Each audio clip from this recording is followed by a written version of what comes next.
በከተማችን አዲስ አበባ የተለያዩ ቅርሳ ቅርሶች ይገኛሉ። ከነዚህ መካከል እንግዲህ አንዱ ፈረስ ነው። ፈረስና ኢትዮጵያን ደግሞ ጥብቅ ቁርኝት እንዳላቸው ይነገራል። በዕለት ተዕለት ህይወታችን እንዲሁም ደግሞ ባደረግናቸው ጦርነቶች ከፊት ሆኖ መሪዎቻችን ፈረስን ተጠቅመው እንዳሸነፉም ይታወቃል።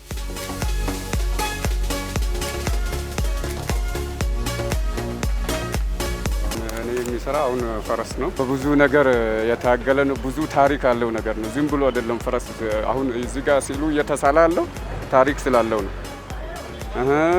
አገልግሎቱም ብዙ አገልግሎት ሰጪም ስለሆነ በጣም ትልቅ በአገር ባይልነት አገር ቤት ደግሞ በአገር ቤት ደረጃ ምን ይጋባው እንደ ጊዜ መኪና ሳይበዛ በፊት በፈረስ ነበረ።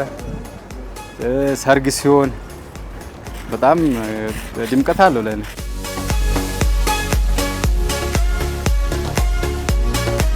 እዚህ ጋር ሲለቆሙና በዋዛ እንደ ተራ ነገር ተሰራ ይመስላል። ግን ሌላ ቦታ አሁን አይታችሁም ሊሆን ይችላል። በየአደባባዩ በየእንት ፓርኩ አሉ። በጣም ነው ለከተማውም ውበት ይሰጣል።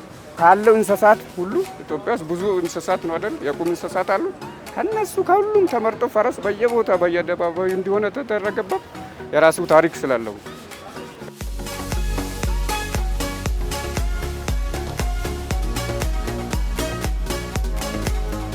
መጀመሪያ አሁን በፊት ከነዚህ ሌላ ያሰራናቸው አለ። በየእንትኑ እዚህ 4 ኪሎም ጋር አለ። በየእንትኑ ወደ ጀሙ ምናምንም አለ። ያ ትእዛዝ ተሰጥቶ ነው። እዚህ አይቱ ሰዎቹ እየመጡ ፎቶ እየቀረጹ ይሄዳሉ። ትእዛዝ ይሰጣሉ፣ ይመርታል።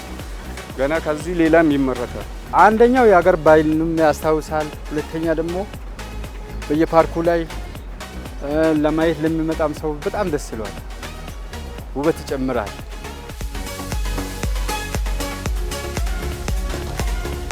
ከተማ ውስጥ እነዚህ የሚያማምሩ ፈረሶች ከቆሙባቸው አካባቢዎች መካከል አሁን እኔ የተገኘሁበትና እየተናፈስኩ የሚገኝበት የአራዳ ፓርክ አንዱ ነው።